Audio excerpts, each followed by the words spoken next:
Assalamu alaikum, guys. Welcome to episode 59 of Freshly Grounded. 59. Sponsored by 59. If you can see this on the camera, I've got the 59 cup here. We'll go into that in a second, guys. This episode is episode 59. We were meant to shoot it in 59, but alhamdulillah, because of a few different reasons, we weren't able to. Sam is also not here, guys. I would love to tell you guys why Sam is not here. It is definitely nothing negative. Alhamdulillah, it's very good, but I think it's his news to tell and his life. But alhamdulillah, things are very good. But Sam will not be with us for the next few episodes. Do not worry, Sam has not left Freshly Grounded. He's very much so involved, he very much loves it, and we're very much excited to have him back. But alhamdulillah, he's got a few other things to attend to, and he will be back in a few episodes. So this episode is myself and Nate. The majority of the episode, I'm kind of going over my Umrah trip that I was on throughout Ramadan. And yeah, it's very fun, very interesting. But next week, inshallah, we will be having a co-presenter. So we'll be back to having two of us on screen. So I hope you guys enjoy this episode. I hope you guys, message Sam, let him know that we're still thinking of him, and inshallah he'll be back very, very soon. With that being said, this episode 59 is brought to you by 59. 59 is a coffee, juice and snack cafe in St Albans. 59 Stanhope Road, St Albans. It's amazing, fresh juices, fresh smoothies. My favorite smoothie there is called the Rise and Shine, and it tastes like you're having a Snickers milkshake, but it's got all healthy stuff. It's got dates, cinnamon, banana, a few other things I can't remember. Something else, almond milk, amazing freshly ground coffee, very healthy snacks. It's honestly an amazing place. There's no music in the background. You could just go there and chill, have some meetings there and stuff. So go and enjoy a 59. And if you quote Freshly Grounded, you get £1 off your coffee or off anything. Also brought to you by Izaha, Izaha, Izaha.com, your one-stop shop for caps, Arabic hats, caps, t-shirts, jumpers, and right now we have 20% off with the code word Freshly Grounded in your basket. And lastly, brought to you by Feed Source. Feed Source is the studio. Feed Source provides the studio for Freshly Grounded. This is where we shoot Freshly Grounded every week. Feed Source is a company that produces social media content for your brand on a monthly basis, or on a monthly retainer, social media content, and that's pretty much it. Head over to feedsource.com to check it out. And with that being said, guys, this is episode 59. Let's get into it. And welcome to Freshly Grounded, the brand new podcast by best friends Faisu and Sam. Huh? Welcome to Freshly Grounded. No, after that bit. The brand new podcast. And after that bit? By best friends Faisu and Sam. Really? Nate and Faze.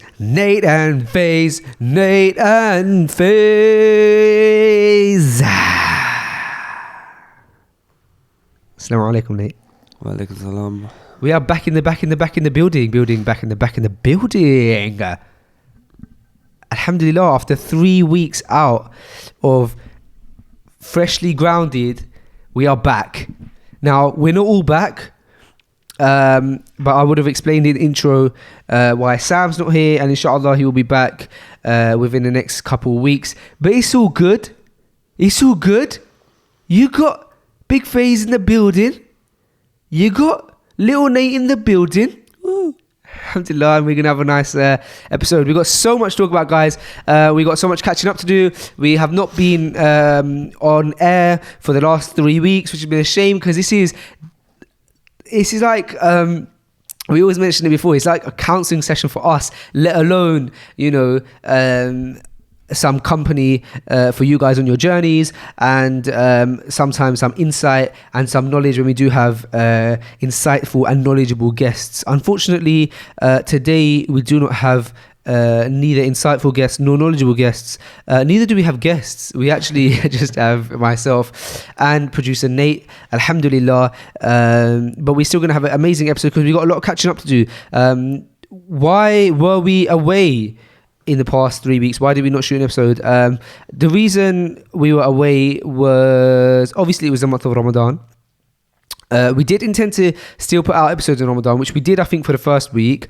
But I had gone away to Umrah in Saudi Arabia, and that is the primary reason we were not able to shoot episodes. And you guys are probably thinking, well, when Sam's not here, you shoot episodes without Sam. So why does Sam not shoot episodes without you, Faisal? And the reason is, as most of you guys know, the Freshly Ground episodes are shot in the Flavor Studios, which is where I work, and which is the company that Omar runs.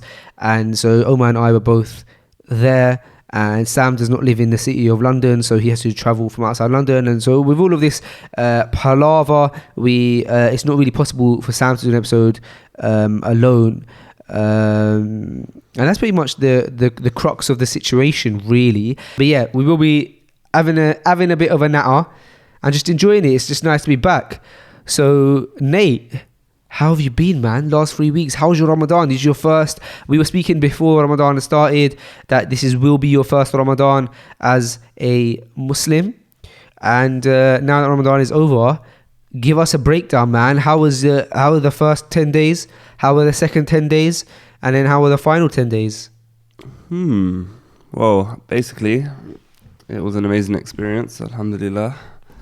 The first 10 days were pretty hectic because I was working and nothing changed, and it was more draining on the body. The second 10 was kind of the same, but then the third was the Itikaf, which was incredible. So I took my iman to a new level spiritually and gained a bit of knowledge, and at the same time learning how to read Arabic was my highlight of my Ramadan. Alhamdulillah. Which was the goal I set, and I achieved it, and I surprised myself. SubhanAllah. So this Ramadan you went from just in Itikaf, which is, for those listening who don't know what Itikaf is, it is basically in the last 10 days of Ramadan, which are the most powerful days, one might argue, when you stay in the mosque. And so Nate stayed in the mosque. He slept in the mosque for 10 days, and yeah, man, I would have imagined that it would have had that kind of impact on you, just like a massive impact. You're just constantly surrounded by. Well, you tell us, innit? What was Itikaf like? Yeah, it was constantly surrounded by like the brothers there, and obviously you go to sleep at the masjid and you wake up there, and you got the. It's like this. You can hear me. It's fine. I can see my levels going up on the mic. Back to my story. Yeah, so I'm like waking up to the adhan, and it's just a beautiful feeling. Like you're just laying there, and then all of a sudden you just hear it come in, and then everyone's like getting up and rushing around for some reason. But other than that, it's like it's hard to explain unless you've done it, type of thing. Do you also feel that you get a lot more time for extra ibadah that you don't get time for in the general hustle and bustle of life, like your extra sunnah and your 100%, yeah. That was the main thing. That's why I was, even though there was about maybe, I think it was 50 of us there at the time, but I spent most of my time with my like headphones in and just in a corner reading somewhere. And every time I had the chance, I was speaking to Yahya. He led me through my little Arabic sessions. Alhamdulillah. Yeah, so I just took that time and made the most of it, because I knew once I get out of there, it's not going to be the same as when I get home, and I won't have the same amount of time and the resources there to help me. So I really fully immersed in it. Yeah, I made the most of it, 100%. It was like an all-star Itikaf, wasn't it, this year? I was seeing the pictures and the videos on Instagram and stuff, and there was Ustad Yahya Rabi, who we've had on Freshly Grounded. There was you, there was Onali was there a lot, Strong Believers were there, Ajmal was there, a bunch of people, Solo was there, who I really want to get on the show, by the way. Maybe we can get him on as a co-host at some point before, while Sam's away. That'd be really interesting. Yeah, I'm really going to try and make that happen. And yeah, man, so an all-star Itikaf cast, but obviously that's not what you're there for. You're there to kind of like in essence, remove yourself from distraction, remove yourself from like society, and just kind of concentrate on your brand. And it's really like nice to hear that that's what you did and that's what you got out of it, man. So alhamdulillah. Are we also not going to have a current events this episode, like I said, because the natural flow is going to be a bit disturbed while Sam's not here. However, I wanted to talk about a few things throughout the episode that are current and that are eventful. And one thing that is probably the biggest thing that's happening right now in terms of pop culture is the World Cup. And the World Cup is going on, and the World Cup, I'm not really like a huge football fan, but I think when it comes to World Cup, I do kind of Turn into a hooligan. yeah. Not a hooligan. I just I go watch the lads in the Three Lions, and that's what I did. I've been watching it. I've been watching England closely, and yesterday was Morocco versus Spain. Well, not closely at the telly. I've been watching. Yesterday was Morocco versus Spain, and one thing that I noticed, like a lot recently in World Cup, which I've not noticed as much in other World Cups, is like the amount of Muslim teams there are, or the amount of Muslim players there are, and perhaps that's just because I follow a lot of Islamic Instagram accounts, so they've been like posting every time like a Muslim scores and goes into sujood, or the Muslims making dua before they play. Obviously, there's been like a big uprise in like the popularity of Mohamed Salah, which is obviously going to impact football in general. But yes, Senegal were playing, which had I think it was a majority Muslim team. Saudi Arabia's obviously been playing, which is what that actually baffles me. I'm so surprised that Saudi Arabia had qualified for the World Cup, but Italy didn't. Because Italy, though they have an amazing side. Oh, I don't know. Obviously, it depends on their qualification groups and stuff and who they. Oh, of course. And is that drawn randomly? Oh, so they must have had a really tough group. I can't remember how it goes. I think it works through parts of the world. So you've got like the South American side, got the Asian other side, and then African continent and European. So they contend against each other, and then whoever qualifies, that's how it works. Yeah. So I've been keeping a close eye on the World Cup, and yeah, a lot of Muslim players. That's caught my eye. And one thing I wanted to discuss is that, so what basically happened is that yesterday, and I know you guys would have heard about it because it's been going on in the news and stuff, but Alan Sugar made a tweet, and he tweeted, can we get the exact tweet up somewhere, Nate? We can. Because I don't know, I know it's been deleted since. Everywhere. But it is everywhere. And yeah, he tweeted something like, yeah, you got it. Yeah, you got it. So what does the tweet say? So just to give it context, he has a picture of the Senegal football team Photo, yeah. Team photo, and then it's kind of been the photo's been edited because it also has a picture of like sunglasses and bags underneath it, doesn't it? And then what does the tweet say? And the tweet is I recognize some of these guys from the beach in Marbella, multitasking, resourceful chaps. Madness, innit? He said, I recognize some of these lads from the beach in Marbella, multitasking, resourceful chaps. Subhanallah. And at first, so basically, what's mad is that this man represents our society in the House of Lords, albeit like for like a specific field, but still like, and he's tweeting saying, you know, he's basically relating the Senegal team, who are all black, to people you see in like places like Marbella, like he said, selling makeshift sunglasses and handbags. And it's like the maddest racial stereotype. So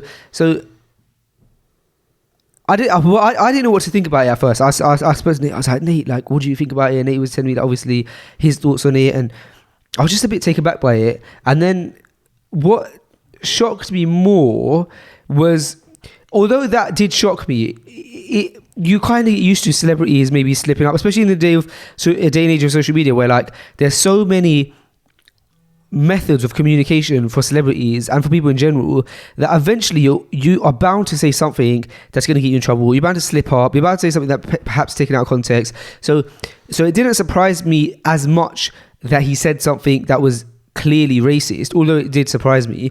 But what surprised me more was how he reacted to it after. So after he basically tweeted saying something along the lines of like, I can't believe how these people are reacting, they're being over the top, like it's just a joke, how can you not see the funny side of it?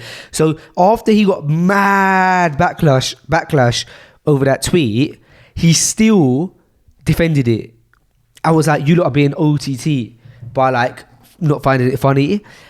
And only after I assume the BBC must have spoken to him did he then actually retract it and then apologise. But you could almost by then tell that he didn't mean the apology, and it was just like such a manufactured apology, because for two reasons. A, as he apologised, so did the BBC on his behalf.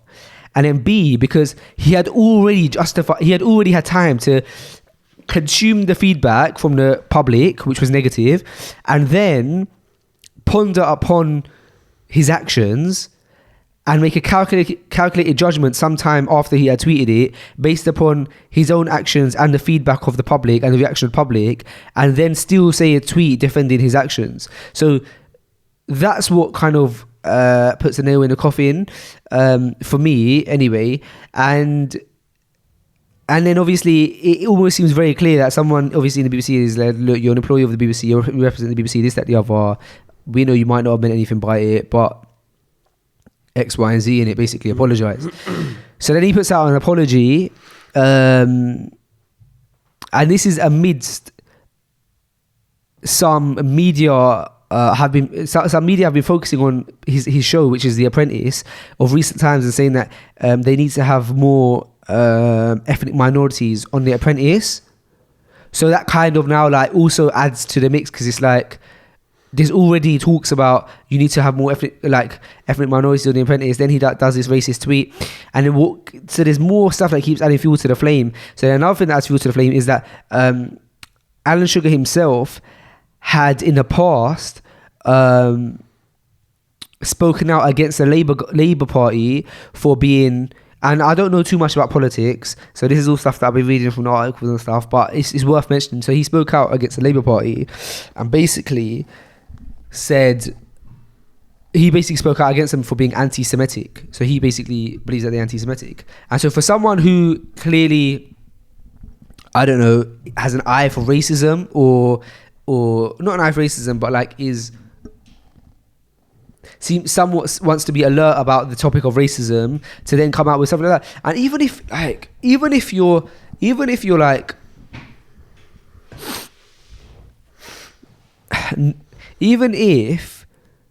you don't deem it to be racist, you deem it as a joke, as a person who has such a big following and stature, like why would you risk posting a joke like that when if you didn't post a joke nothing would happen? Do you know what I mean? Like it's just a bit of a silly move. Yeah, that's what I was saying. If you want to make jokes like that, just keep them at home to yourself. I mean, what's the point? Just to cause a reaction more likely from the public. You're asking for it really, and then what kind of continues to add fuel to the fire is that Piers Morgan then comes out and defends Alan Sugar, and he's like, I've known him for 25 years, and like he's definitely not racist, this, that, the other. And it's like, I don't even want to get into my man. Do you know what I mean, bruv? Like, that's just like a whole new kettle of fish, bruv. But yeah, so that's what's been happening over the last 24 hours, which definitely caught my eye. But let's get back to happier topics, and let's get back to kind of more relevant stuff to Freshly Grounded. Alhamdulillah. Raw, brother. There's actually so much catching up to do, bro. It's actually mad. Where do I begin? Okay, so I stopped going to the gym before Ramadan. So maybe like 2 weeks before Ramadan, I stopped going to the gym because I can't remember exactly why, but I remember I went to Gambia, and I came to Gambia from Gambia, and then I was shooting off to Saudi again. I knew Ramadan was starting. So for some reason, I think I just had like my schedule was all messed up. And when you have a messed up schedule, you easily fall off something like gym, which you have to really like be strict at pushing yourself on. And I think a lot of people say that like 90% of the battle is just getting yourself there to the gym. And and so I stopped going to the gym, and subhanallah, I haven't been like 6-7 weeks now, and so I started again this week, and I've lost around 5 kg, and I feel, and subhanallah, what's mad for those of you listening who kind of probably, because I know a lot of people went to the gym and then stopped training during Ramadan, and this is what happened to me. I lost 5 kg, but my body, I feel like I'm looking at myself and I haven't lost any fat. Yeah, I've still got the fat, alhamdulillah. So, which means that I've lost the muscle. I've lost like around 5 kg muscle, which is frustrating. So I went back to gym this week for the first time, and I'm so much weaker. I'm not lifting as heavy, and I feel like I'm back to square one, man. I'm not back to square one, but I feel like I am. And yesterday was my second session, and I did back, and I've done my back in. I messed up. Basically, what I did is, because I'm so much weaker, I need to kind of gradually gain my strength back. And what I did is yesterday on back, I don't know what happened to me. I think I just got like gassed with like adrenaline. And I lifted really heavy on deadlift, and I woke up this morning and I've never been in so much pain. I actually had to slide out of my bed, and I was literally crawling out of my bed, and then when I was even standing, I had to stand with like I was like holding on to things to stand and like leaning on things, and even now I'm in mad pain, but alhamdulillah, battery's gone off. Yeah, alhamdulillah, I'll carry on anyway. Mad pain, and then on top of that, yesterday when I was at the gym for one of the exercises for the deadlift, I took my shoes off because I wanted to have like, I think I'm just used to it because when I used to train with Ajman and stuff, I used to take my shoes off to do deadlifts. I think the reasoning was to have like a more balanced like foundation. The people who are like proper serious gym goers now probably listen to me cringing, just thinking like that's not why. But so I took my shoes off, so I didn't have any shoes in, and I had a 20 kg plate, and I like just dropped it down for a second by the bar, and it kind of bounced back up and landed on my foot, and so now I've got a big bulge on my foot as well. It was so painful, bro. And then like I think just because of the adrenaline, I like blocked out the pain, and then the pain really started later after I'd finished the gym session. So yeah, to say the least, my post-Ramadan life is a bit wishy-washy right now. I'm making some major errors in the gym, major errors in everything really. I'm just trying to get back into the Ramadan routine. Everyone's trying to get back into the Ramadan routine. It's all a bit of a struggle. But I'd love to know how you guys are getting on with your Ramadan routines as post-Ramadan routines as well. Is it easy to get back into work and the regular schedule? How's Fajr now? Because generally in Ramadan, what we would be doing is I never slept until after Fajr in Ramadan. So what would happen is I would sleep at like, let's say 4 or 5 a.m. Especially in Saudi, I was sleeping about 5 a.m. because Fajr would happen at like 4:15. So imagine a month of sleeping that late, and then like not once did I sleep before Fajr, and then now all of a sudden I'm trying to get back to a sleeping routine of sleeping at like 11 o'clock at night, and my body just is confused. So it's a big struggle to go to sleep. Right now I'm trying to get my body clock back, and even on the first night, I remember when I got back to the UK, it was either the first night or the second night. I can't remember. Maybe the second night, because I think the first night I probably had jet lag. But the second night I went to bed and I was just like tossing and turning, just could not fall asleep like for the life of me. And so I actually ended up taking a sleeping tablet, which I do not recommend, but I do have them by me for emergency situations. And the normal dose is 2, and I only took 1 because I just wanted to kind of relax my body. And subhanAllah, I just knocked out as soon as I took the sleeping tablet. So obviously the big thing that's been happening over the last few weeks is that we went to Umrah, and so it wouldn't make sense to do this episode without kind of going over an overview of Umrah, how it was, what happened. I know a lot of you guys were messaging me when I was out there, and I didn't get to respond much when I was there. And so I'm just trying to get the mic. For some reason my mic stand today is just absolutely bugging me. I just can't seem to get it to just stick. Alright, here we go. Nope, it's not happening. There we are. Right, so sorry about it, guys. Yep, so basically, no, it's falling again. Yeah, screw it, no? It's yeah, not, I know, but the screws are just like... Is that... the silver bit. There we go. No, everyone just having go. All right, so basically, right. So, sorry guys, but as is the nature of podcasting, as I always say, right.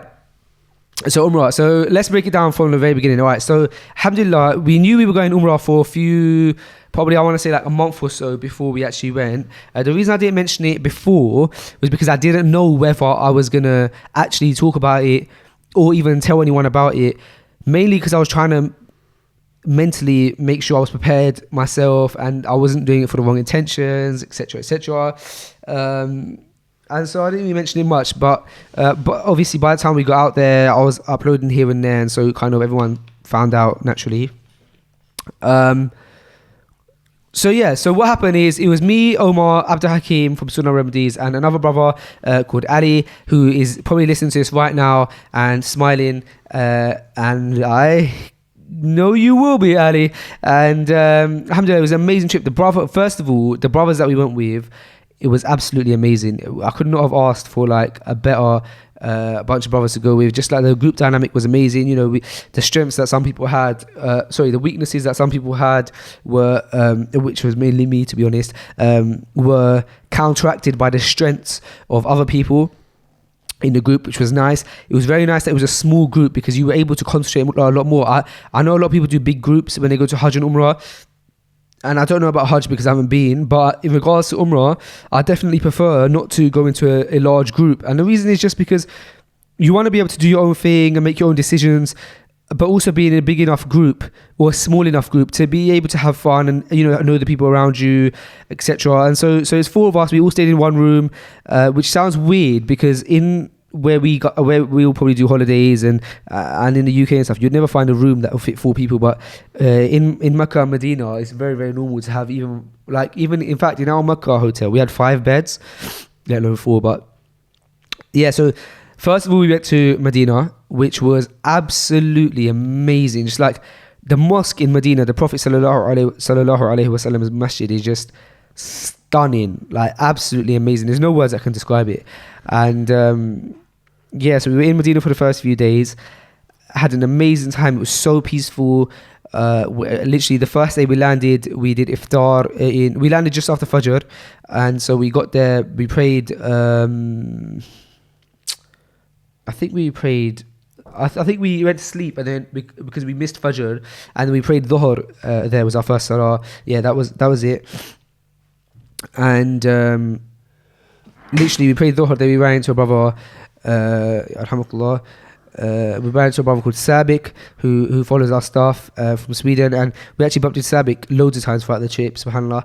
And it was amazing. Our first Salah was amazing, just to see it. And we've been to Umrah before, me and Omar, but we went so long ago that the memories kind of start to fade. So it was very fresh. It was almost like going for the first time. And the thing that you'd notice straight away is obviously the heat. It was very, very hot. I think at some days it was 50 degrees Celsius, which is probably the hottest weather I've ever been in, subhanallah. We landed in Medina. We were doing our salah, and then that night we did our iftar in the masjid, in the Prophet sallallahu alaihi wasallam's masjid, which was amazing. It was just so beautiful to be able to do iftar there. And even the iftar that you have is small, but one thing you'll notice when you're there, maybe it's because of the heat, or maybe it's because you're there for the sake of Allah, but the fasts are very easy and you don't get hungry at all. Perhaps it's because we went within the last portion of Ramadan, so our bodies were used to it. But you really don't feel the fasts, man. All you feel is thirsty because obviously it's so hot. So when you open your fast, there's a bit of bread and a bit of water and stuff that you have in the masjid, and then after that you're pretty full, man. You just want to kind of be hydrating yourself throughout the night. However, you don't want to overhydrate yourself, because going to visit the bathroom and stuff out there is not the easiest thing, especially in Makkah, which I'll go on to. But in Medina it's not so bad. But you don't want to kind of, because normally when you're in the UK, when I'm in the UK, I drink so much water after iftar that I'm constantly going back to the bathroom. And constantly going back to the bathroom when you're in the Holy Land is tough, because it's just such a big place, and you have to keep removing yourself from the group, etc. So you have to kind of be balanced with how much you're drinking and stuff. But yeah, with regards to food places, there really wasn't anything much in Medina. As in, obviously there was a lot, alhamdulillah, but as in, You know, in Makkah, what you'll hear about in a second is that there were so many restaurants and all this kind of stuff, and it wasn't like this in Medina. In Medina, there was a few restaurants dotted about. There's hotel restaurants at the bottom floors of hotels. That was the main thing, and then there was one Hardee's, one KFC, a Dunkin' Donuts, and a Domino's. And these were all not what you think. They're not like restaurants like how we know them. They're just like little stalls. So there's no way to say. It's just like a little, like literally like a stall. Like imagine, I was gonna say like an ice cream van, but imagine like when you go to like imagine if you go to, for example, Windsor Castle or like Legoland or something, and there's those little shelters that have like coffee and ice cream. It was like that style, and there was a Domino's that did that, and a freshly guarded a KFC and a Hardee's. And so that's what we were eating a bit of junk, to be honest. There was also a Starbucks. It was just like that, but it was so nice. It was very nice, very peaceful. We had an amazing time, and hearing the Salah is something else out there. Hearing even the Muadhin has got such an amazing tranquil voice, so it's amazing. And then after a few days, we were only there for about 3 days. Then we traveled to Makkah. Now, our travel to Makkah was lovely, and if anybody's going to Umrah anytime soon and you're wondering how you'd get from Medina to Makkah if you're going to Medina first, I would highly recommend the Saptco VIP buses. Now, because that's one thing we were struggling about. We were like, oh no, we want our own driver, we want to be comfortable, this, that, the other.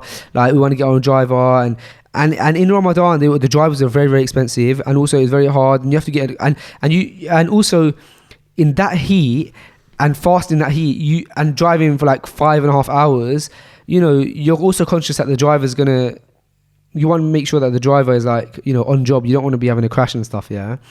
And so we booked these Saptco VIP buses, and they were amazing. Like they cost, I think, like 100 riyals each or something, or just over that, which works out to, I can't even remember now. I think like 20 quid or something. It was very affordable. And you literally, when I say VIP buses, I was thinking to myself, like, oh, I know they're saying VIP buses, but it's probably just gonna be like a regular coach, like we get here, this and the other. But it was like, there's Wi-Fi on the coach, there's chargers, there's a TV screen in front of you, you got your own massive seat with a recliner, it's almost turned into a bed. Like, anytime I go to Umrah, inshallah, if Allah allows me to go back, I'm always going to use Saptco VIP. So that's SAPTCO. So note that down, inshallah, if you plan to go. Literally, when you go to Medina, you can go to the Saptco office, which is right in front of the mosque, and you can just book it there and then. So definitely do that. So we got the buses, we stopped at the miqat, and we changed into our ihram. We had our ghusl and stuff there, and then we headed to Makkah. Alhamdulillah, we slept the whole way on the bus because we were so tired. So I didn't even notice the journey. Alhamdulillah, we just landed in Makkah. Now Makkah, compared to Medina, is a different ball game, guys. Like a completely different ball game. It is packed. Like, I know it was a month of Ramadan, it was the last 10 days, so that's probably why, but so basically there was, I think someone once said there's 4 million people there. I don't know how many people, but there's millions, yeah. And what happens is that I really loved Medina and how peaceful it was, but I did not appreciate Medina until I got to Makkah, and I didn't appreciate Makkah until I got back home. Because what happens is when you're in the moment, but then when you leave that, then you realize what you miss from it. And so when you're in Makkah and it's so packed, you really miss Medina because of how peaceful it is. But Makkah is, you know, there's nothing like it. It's Makkah, and it's where the Kaaba is, and it's amazing. But subhanallah, you also have to have a lot of patience because there's a lot of people, and there's people from all different walks of life, all different types of people, and you know, you'll see from the poorest of the poor to the richest of the rich. You know, the same people who kind of, you know, famous footballers and people who have mansions and lands will be in the exact same place as people who have spent their entire life saving their pennies and pounds so that they can get to Umrah. Imagine that, them kind of like all in one place and all for the same reason, yeah, inshallah. So yeah, it was absolutely packed. Our hotel was about 1 mile away from the Haram, which is where the Kaaba is. So we had to get like this shuttle bus service in to the Haram. So that's what we're doing pretty much every day. And even for that, you have to have a lot of patience. You have to remind yourself why you're there, because at the end of the day, there were times where we probably became a bit impatient and stuff when we were out there. And what us brothers kind of kept reminding each other when the other one maybe got a bit impatient or something, is that, you know what, the more we struggle and the harder it is, inshallah, the reward will be greater. And on top of that,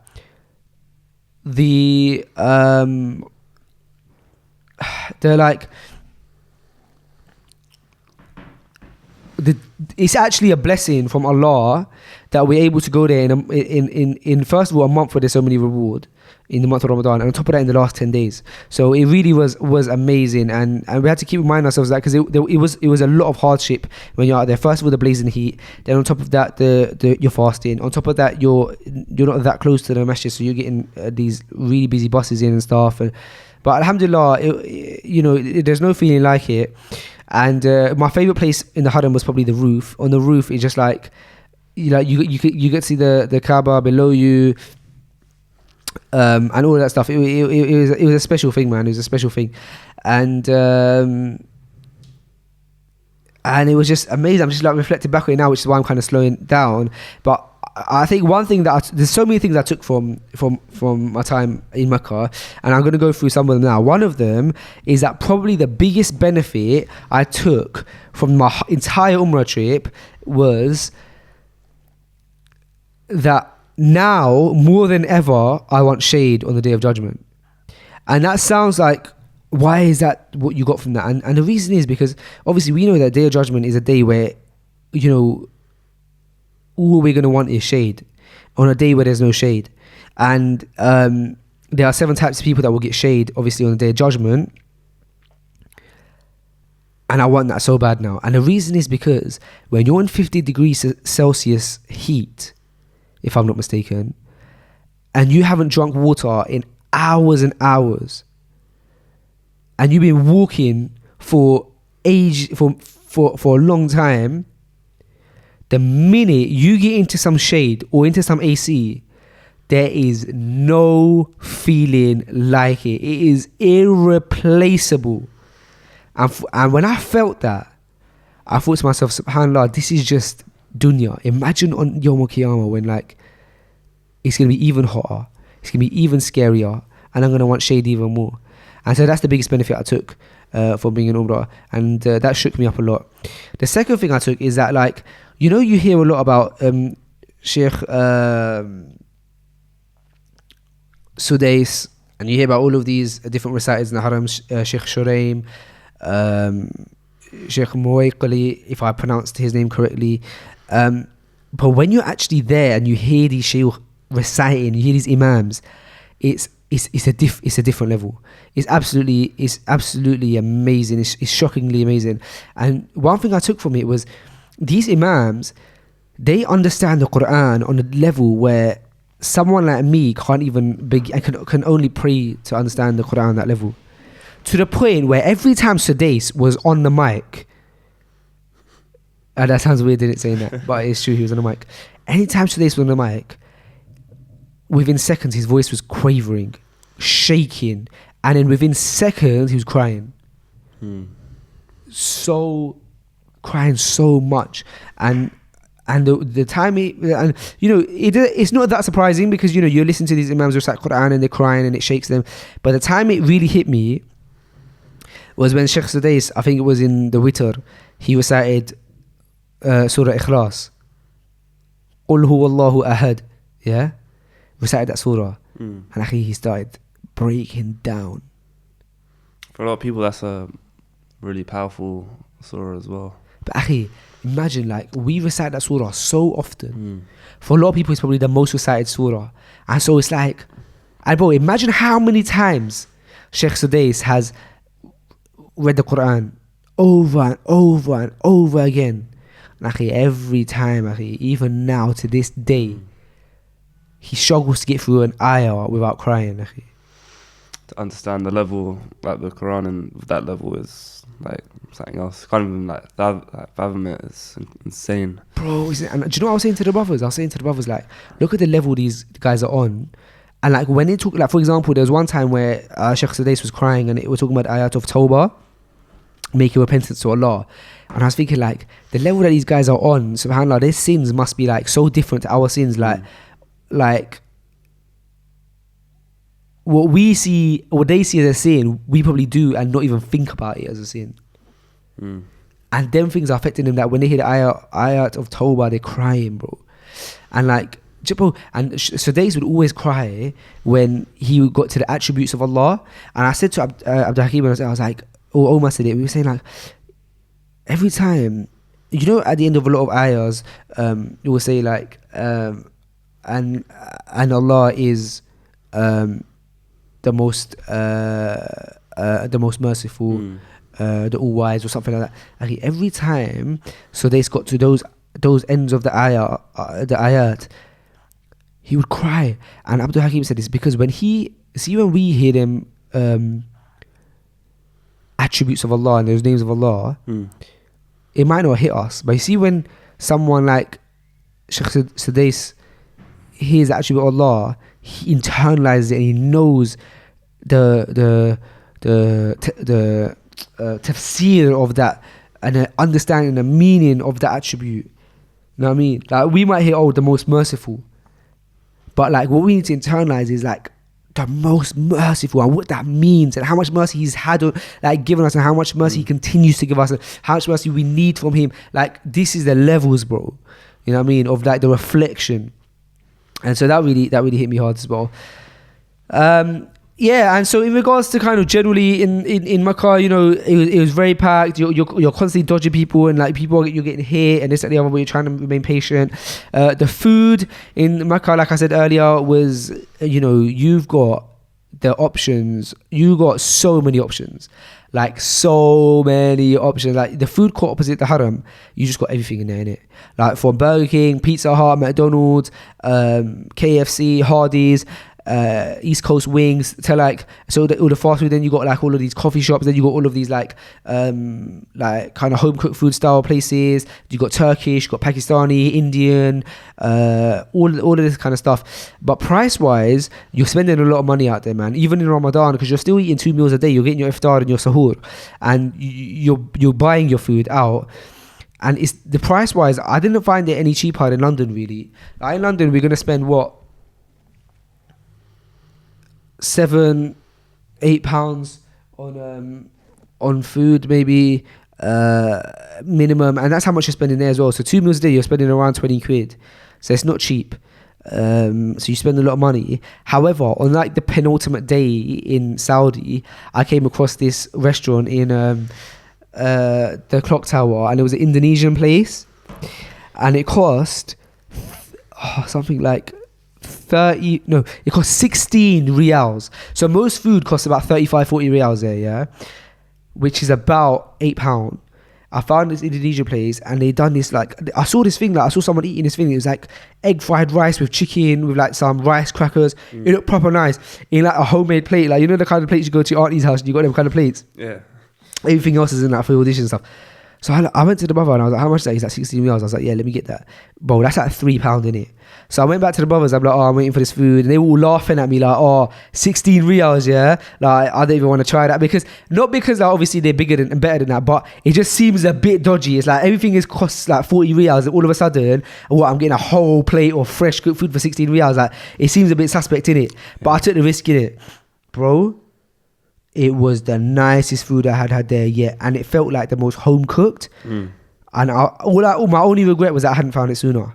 And so I had it there for iftar. I came back for sahur. I got the same thing. The next day for iftar, I had the same thing. I might even had it for sahur again. So I was only there because I saw it in my penultimate day. I only had 2 days worth of it, but it was amazing, man. So if you go to Umrah, make sure you guys find the Indonesian place in the Clock Tower. You will not be disappointed in terms of price or in terms of like what you get. It was lovely, man. It was lovely. And so yeah, I think that pretty much covers most of the trip. The ibadah. What else? I can't really think, but that's a general overview. There's probably a lot more that will come to my mind. But yeah, it was very, very beneficial. And you come back and you feel like you didn't do enough. So I definitely got a feeling like I've come back now and I think like, oh, like there's some du'as I didn't make, or I could have done this ibadah, I could have done that ibadah. And the brothers out there were telling us, they said, when you come back, you're gonna feel like you didn't do enough. So really make the most out of it while you're here. And subhanAllah, that's how I feel. I feel like I already want to go back because I want to make up for what I didn't do. Do you know what I mean? Yeah, man, it was, alhamdulillah, it was amazing. I'm actually going through the questions. I'm going to be answering some questions on the podcast today. I'm going through the questions now, and someone just asked a question saying, can you describe your Umrah experience in depth? And so that's what I'm currently doing now. But I think that's most of what I can remember. I'm sure there's more questions, but I can't really think of any. One thing I will mention is that, so with the pictures and stuff, the reason I hadn't mentioned it before is because I didn't know if I was even going to put anything online and stuff. And so when I was out there, it was so impactful and stuff. And a lot of people started messaging me saying you should really like upload some stuff, encourage people to come. And I didn't know because I didn't want it to mess with my intentions. And so what I did is I posted what I think was quite rarely. I wasn't posting my story much at all. I was posting a post here and there. It was very much snippets of my time out there. It was a snapshot. It wasn't a film reel, and you couldn't capture much of my trip at all from what I posted. So I posted a few things, but subhanAllah, even the things that I posted, you just get like people commenting like, like, how are you out there posting pictures, selfies everywhere you go, this, that, the other, like. It's mad, bro. Like and on one hand, I got people private messaging me like, oh, why are you not posting this much? You could really encourage people, this, that, the other, share your experience. On the other hand, you're getting people like, oh, like, how are you posting pictures? And it's like, you just can't please everyone. So you might as well stop trying. Do you know what I mean? Everyone's got their own opinion. Yeah, man. You got to be yourself, man. One thing I actually did remember that I didn't speak about in Medina, is that in Medina we went to Masjid Quba, which a lot of people say was the first ever mosque.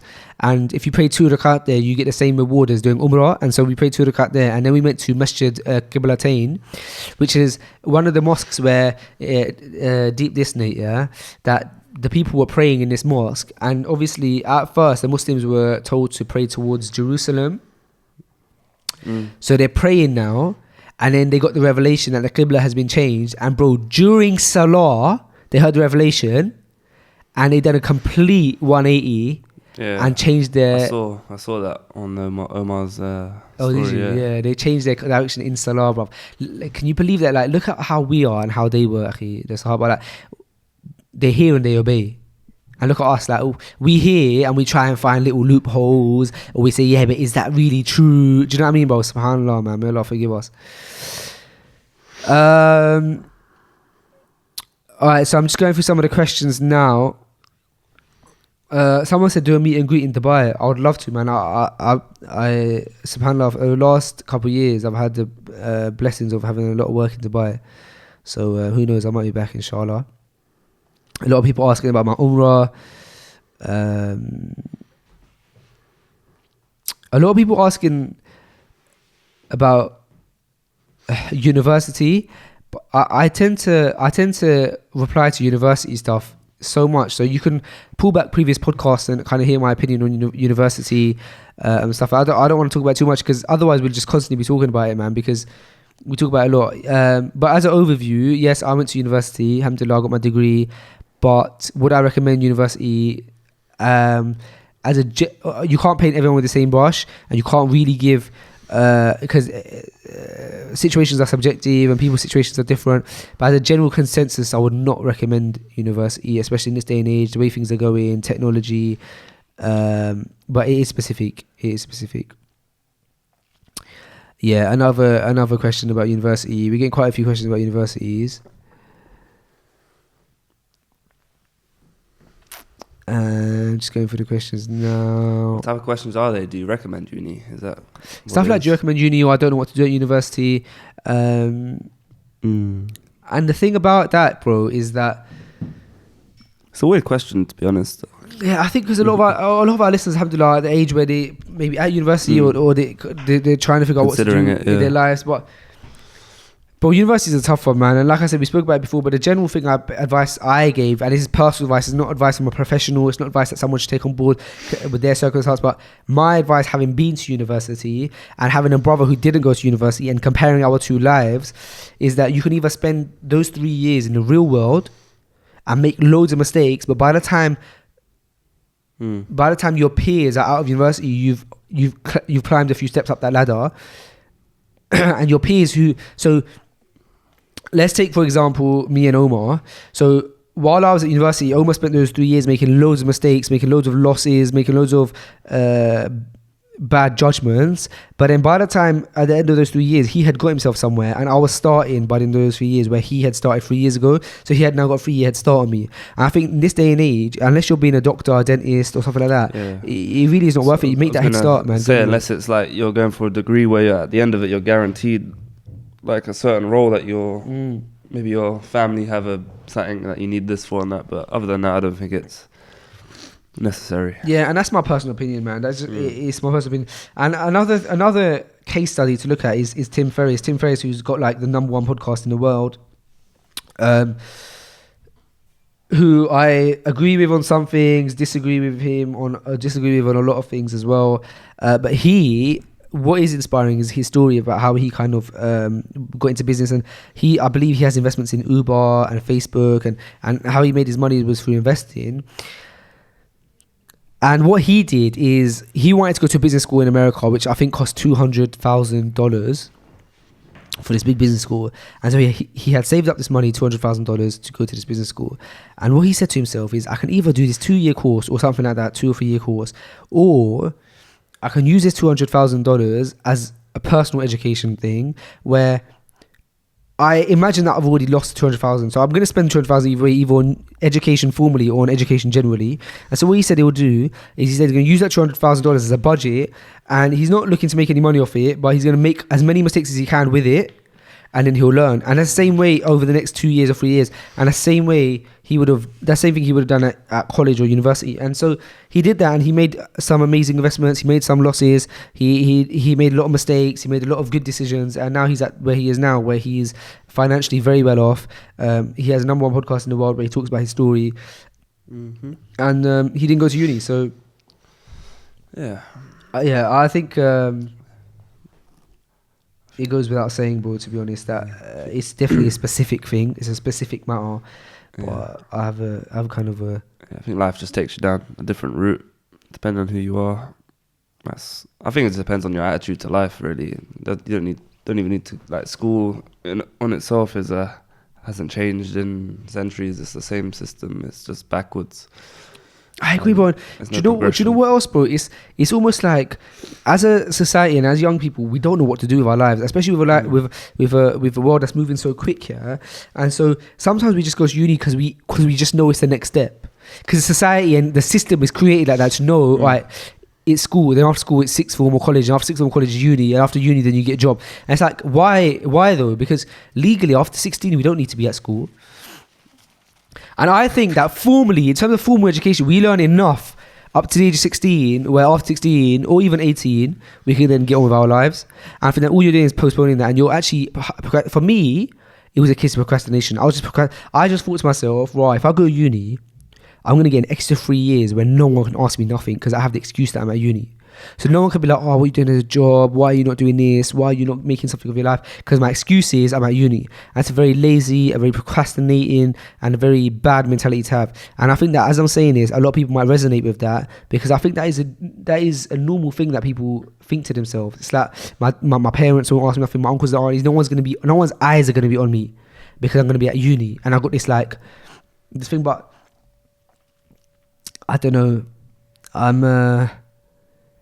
I'm not sold on university. And I'll tell you what, I learned a lot of things in uni, but I've learned a hell of a lot more making mistakes since university. And I continue to make mistakes. I've made some massive mistakes, man. In business, I've made some huge mistakes that has cost me like a lot.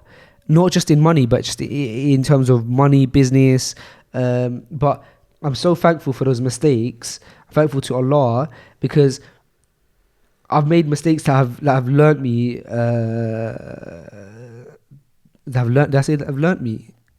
I don't know. I just said I'm reading questions at the same time. That have taught me so much more than I could have at university. Subhanallah. So I said I wouldn't go into it.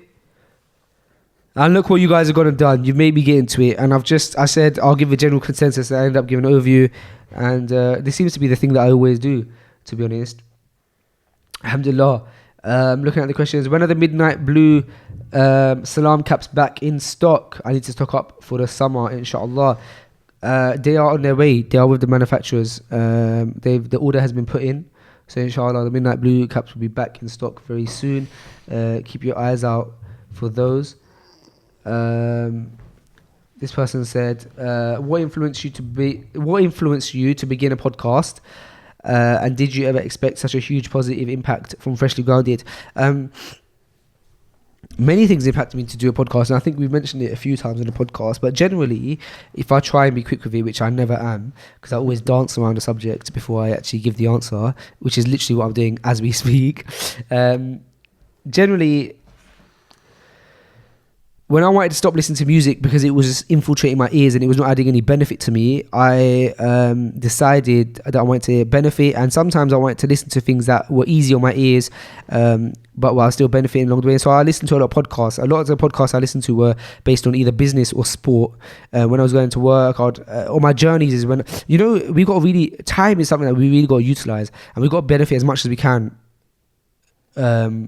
With every second that we have. And so when you're on journeys and stuff, we should be listening to lectures, podcasts, gaining knowledge, audiobooks. And so I started this podcast, and then I thought to myself, wow, I want to start a podcast, because there's probably a lot of people like me who want to stop listening to music, but there's nothing for them to really listen to. Obviously there's Quran. I was listening to Nasheeds for a bit, but I started to fall off that. And then obviously Quran is the best thing you can listen to, but obviously sometimes you want to and maybe some people at the level where they don't want to listen to lectures and stuff yet, and so I wanted to create something light-hearted for people who are like me, maybe just something for young Muslims, but alhamdulillah now we have Muslims and non-Muslims who are young and old, alhamdulillah, who listen to the podcast. And that was basically the reason behind it. Did you ever expect such a huge positive impact from Freshly Grounded? Honestly, no. As a lot of people know of the story of Freshly Grounded, it took me a lot of convincing to convince Sam to do Freshly Grounded once I had met him. He's a very busy man, as you can can tell. He's got a lot of successful businesses. And I said to him, bro, look, let's just try it. He said, all right, look, I'm willing to try it for maybe 2 weeks, or maybe a few weeks. And alhamdulillah, a year and a half later, we're on 59 episodes. By the will of Allah, and we've impacted people positively, and may Allah accept it from us. So yeah. Another person says, some tips and advice for Umrah will be very beneficial, and maybe a few lessons you learn after performing Umrah. Jazakallahu khair. So yeah, I pretty much went into that. Some tips and advice. There's obviously two or three types of tips and advice that you can take. And obviously there's the general tips in terms of like logistics, so like getting the Saptco buses, maybe booking a hotel that is closer, as close as possible to the Haram without obviously breaking the bank too much. And in terms of ibadah, just making the most out of it, because when you are not there, you really do you just regret what you didn't do, to be honest. When we were out there, a lot of people were also asking us about the suicide that happened in Makkah, and I believe another one happened recently, but I'm not too sure about that, because I saw some things online, but I'm not sure. SubhanAllah, I know the video went viral and this, that, the other, and people were asking questions about that, and the honest truth is that I don't know anything about it really, to be honest. They said, people asking, were you there that day, and this, that, the other. Yeah, we were there. It was around Isha time, so we were praying Isha. We were actually praying Isha like just outside of the there's like an outside area, so that's where we were praying Isha, so we didn't see anything. And then I think straight after that, after Isha and Taraweeh, we actually made our way in. I believe it was that day where we were actually praying just there in that area. That's where we did Fajr and maybe Qiyam, I'm not quite sure. And I couldn't see anything. We actually found out everything the next day when we woke up at the Dhuhr time, and so they must have done a very good job of like clearing stuff up and keeping the crowds moving. But subhanAllah, yeah, it was a shock to us. I don't really have much to say about it because I don't know anything about it. I saw the video. It was a scary thing to watch, and I don't want to comment too much on something that I literally don't know about. I don't know about yeah, don't know about the state of the brother's mental well-being or anything like that. So, but yeah, regardless of whether I was there at the day we were there. We didn't hear about it until the day after, and there was no like commotion necessarily that we noticed. However, after that, there were a lot more security on the roof, on the top floor. There was a lot more security, and they were like all around the tawaf area on the top floor, which was noticeable. They'd cordoned it off a bit, just a few inches away from the barrier. So that's what I did notice. But other than that, nothing like major that we noticed really. SubhanAllah. Okay, let's go to some more questions. Here we are.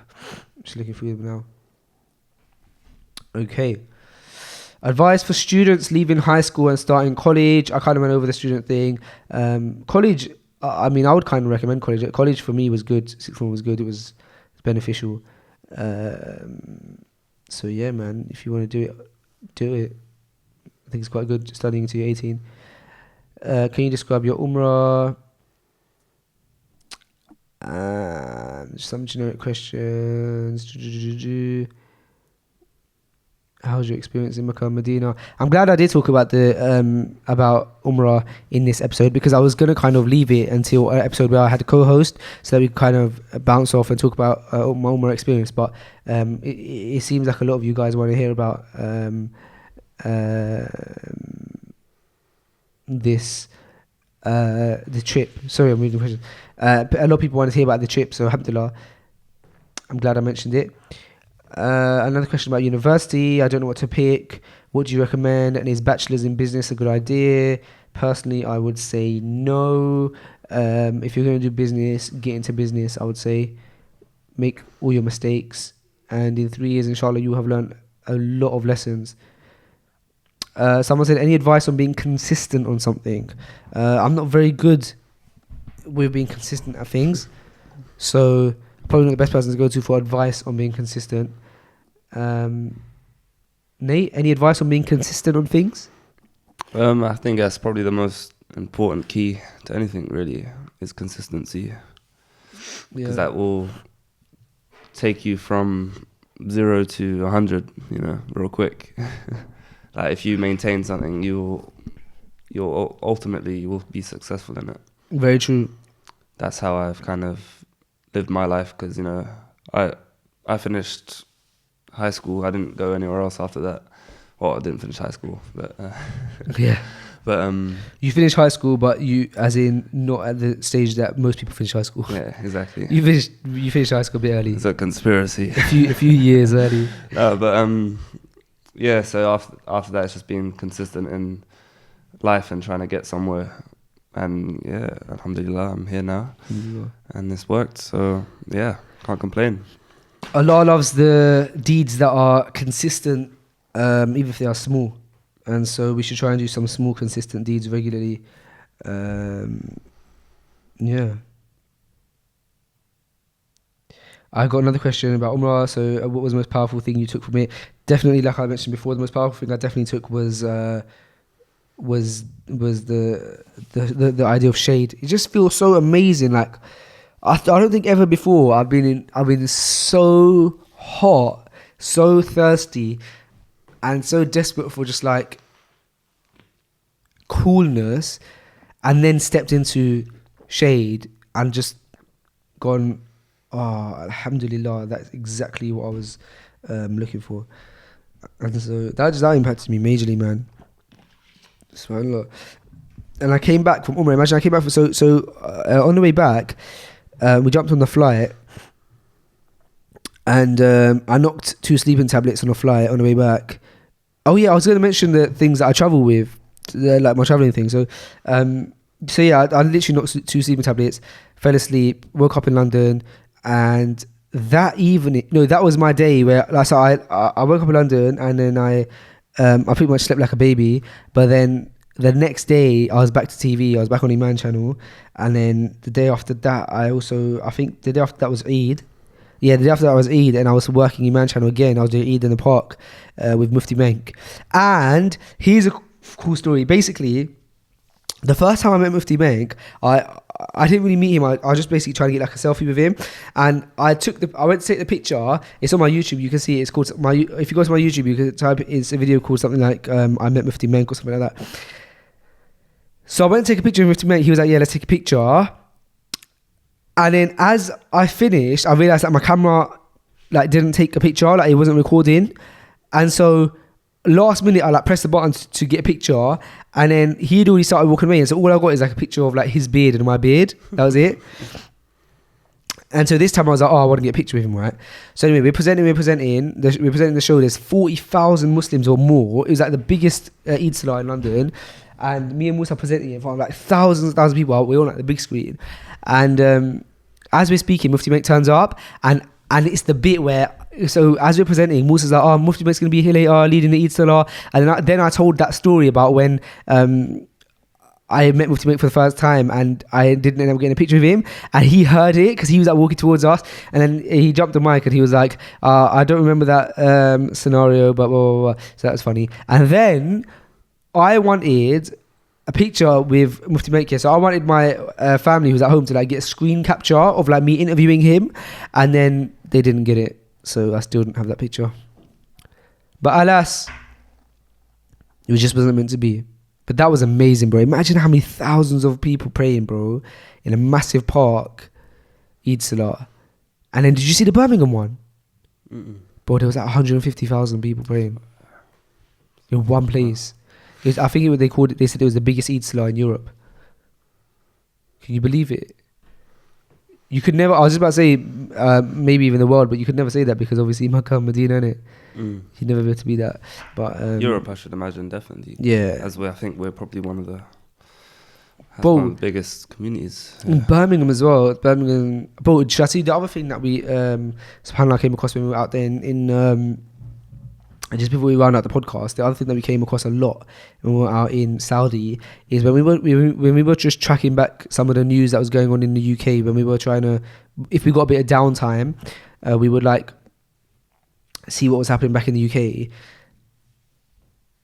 And subhanAllah, we were coming across so much knife crime.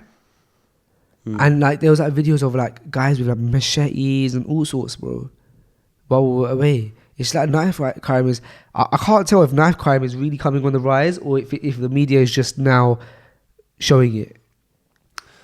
But it's like really prevalent right now. Yeah, I think it's definitely... I don't think it's like risen dramatically. I think it's just been more displayed on the media now.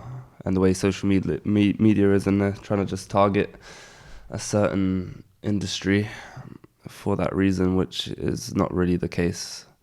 And I have a different opinion on the whole thing, but I don't think it's good to mention on here. But maybe we'll mention it one day. Maybe it can coincide with Sam's views on the flat earth theory, which got so many people riled up. But brothers and sisters, ladies and gents, everyone watching and listening, thank you so much for listening to Freshly Grounded. This is episode 59. We're back now, and I hope we can bring some benefit to your guys' ears. And like I said, Sam is not here, and we don't know. He should be back. I mean, he could be back as early as in 2 weeks' time, but for the next couple episodes he will not be here, but alhamdulillah, we are very excited to have him back. All is good on the front of Sam and Faisal. He will not be leaving Freshly Grounded, don't worry. And inshallah, next episode we will have a guest, and so I'm very, very excited for that episode. Well, a co-presenter even. And so with that being said, thank you so much for listening. Assalamu alaikum. Peace.